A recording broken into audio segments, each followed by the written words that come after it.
From Fear to Freedom, Ella's Battle for Hope and Happiness. By voice of Sophia.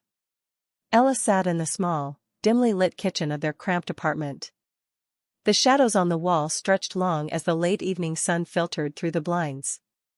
Her hands were trembling, gripping the crumpled note James had left on the counter. "You pushed me too far. Don't think I won't make you regret it. I'll fix this my way next time." The words stung like venom, seeping deep into her chest. She knew it wasn't the first time he'd said something like that. Each time, the fear bubbled inside her, fear that she had done something wrong, that she deserved his anger. It wasn't like this in the beginning.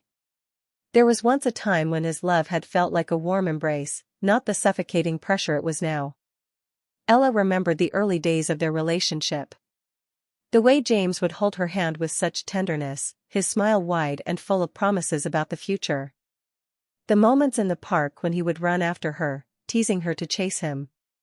There had been a time when his touch made her feel like she was the only person in the world.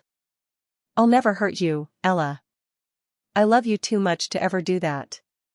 His words had been like a sweet lullaby in those first months. But now, they felt empty. Her heart wrenched at the memory of how they used to talk about their future.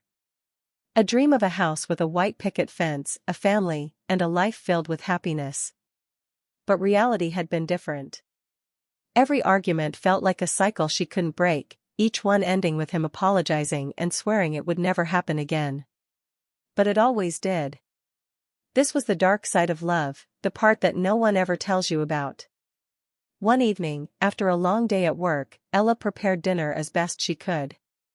James was late again. He had a knack for showing up when he was good and ready. The clock ticked down, and the food sat untouched on the table. The door slammed open, and James stormed in. His face was red, his eyes narrowed in anger. "What the hell is this?" he barked, glaring at the untouched food. Ella froze. I didn't know when you'd be home, so I didn't know what time to." "You didn't know when I'd be home?" His voice was dripping with sarcasm, as if her words were a direct insult to his intelligence. He slammed his fist against the counter. "You always find excuses, Ella. Every damn time." Ella's breath hitched. Her instincts screamed at her to stay quiet, to keep her head down and avoid further provoking him. She had learned this dance over time, when to speak and when to remain silent. "You think you can just ignore me like that?" he spat, his anger escalating with each word. "No, James." Before she could finish, he grabbed her arm, yanking her toward him. Her heart raced. He pulled her close, his breath hot against her skin. "Don't lie to me, Ella. You think you're so perfect, don't you?" Ella's chest tightened as tears welled up. Her mind screamed to leave, but her body felt paralyzed. James's grip tightened around her arm, and a dull pain shot through her shoulder. "Next time, don't keep me waiting." He shoved her back with force, and she stumbled to the floor. His face was a mixture of anger and satisfaction. Ella stayed there, the taste of bitterness in her mouth, wondering how she got to this point. The worst part was that she couldn't even bring herself to scream for help. Later that night, when James passed out on the couch, his steady, deep breathing filling the room, Ella sat on their bed, her head in her hands. Aiden was asleep in the room next door, oblivious to the chaos that ruled their home. She looked down at the photograph on her bedside table, a picture of their wedding day. They both looked so happy, so full of hope. Where did that happiness go? She thought. She glanced toward the door of Aiden's room. His small form curled in the sheets, a peaceful expression on his face. For a moment, Ella thought she heard him whisper something in his sleep, but she couldn't make out the words. Her breath caught in her throat as she watched him, realizing that she couldn't keep doing this. This cycle had to end. For Aiden. For her. She rose from the bed, wiped her eyes, and walked to the closet. She had to go. There was no turning back. She grabbed a duffel bag, filling it with clothes, toiletries, and Aiden's favorite toys. This was it. The moment where she would no longer be a victim.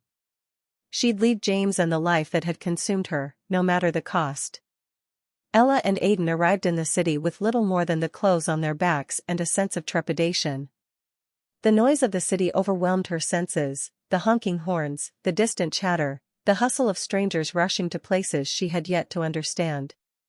But there was a strange excitement in her chest, a thrill she hadn't felt in years. She took a deep breath, the cool air filling her lungs, the weight of the past lifting ever so slightly. This is it. A fresh start. A new chapter. They arrived at a homeless shelter after hours of searching. The shelter was basic, but it offered a safe place for the night. It was a far cry from the nightmare she had left behind, but at least it was a start. The thought of starting over, of making a life for herself and Aiden without James's shadow, filled her with both fear and hope. It wasn't much, but Ella found a job at a local diner. The owner, an elderly woman named Mrs. Arnold, was kind, but her patience was thin.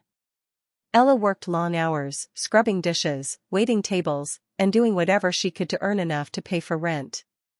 Some days were better than others, but there was a sense of pride in knowing that she was building something on her own.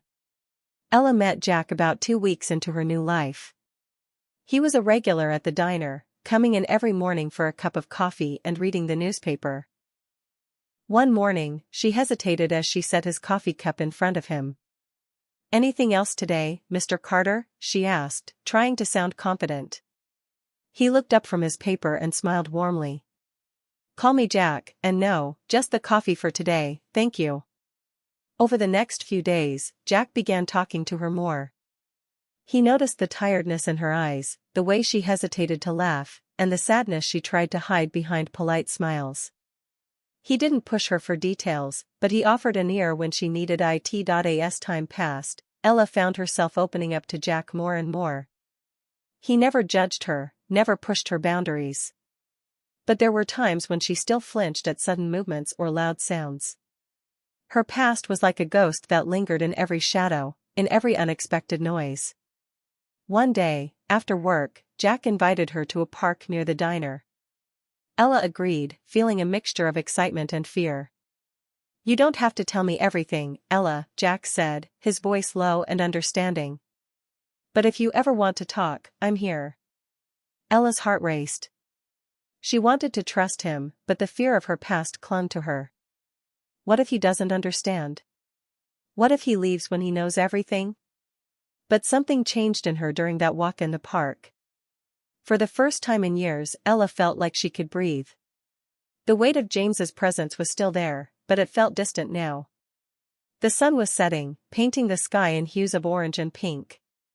Ella looked at Jack, and for the first time in months, she smiled, genuinely. She had escaped the worst, and now she could finally see the possibility of something good. Ella began to excel in her new job. Her manager noticed her diligence, and within 6 months, she was promoted to shift supervisor. The responsibility was both thrilling and terrifying. For the first time, she felt like she was in control of her own life, of her future. But the peace was short-lived. One evening, as Ella was leaving work, she received an anonymous message. It simply said, "I know where you are.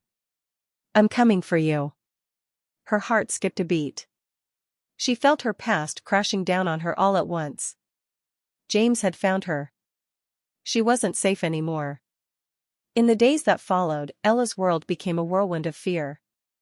Jack could see something was wrong, but Ella couldn't bring herself to tell him everything. She couldn't tell him about James, about the threats, about the abuse she had lived through. But Jack was no fool.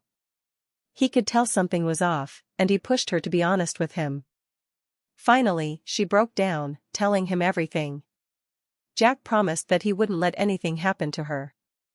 Together, they devised a plan. Jack contacted a lawyer, and they worked to put legal measures in place to protect Ella.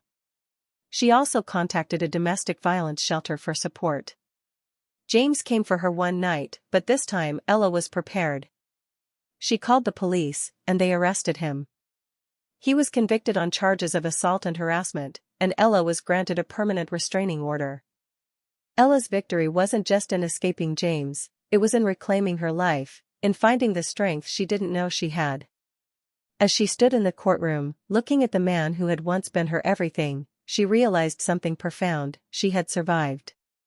Ella's story wasn't just about escaping abuse, it was about rediscovering herself and embracing the love she deserved. She wasn't the same person who had walked into that apartment all those years ago. She had fought for her freedom, for Aiden, and for herself. And in doing so, she had triumphed. Her journey wasn't over, but it had only just begun.